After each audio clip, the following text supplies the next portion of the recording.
Hi, it's Lori with Positive Thanks Living, doing this 7 Days Summer Digi 2021 with Cara and DearJulieJulie. And for day 3, I did hidden paper clips. This is my first time trying this. And I saw one of the ladies doing it, and I thought, well, I should try it. So I did, and I'm very pleased with how it works out. They're going to go in the journal so well. So the little flowers, and they just go on so easily. They hold things in the journal nicely. I'm really happy with the end product.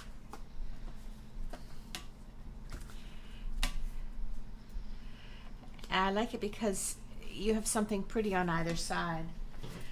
I'm going to show you this here. This is the booklet I did about watermelon on day 1. And it needs something to hold it on. So now I have a double-sided paper clip just to slide on there. And there we go. It's attached. It's Lori with Positive Thanks Living. And this is 7 Days Summer Digi 2021, day 3.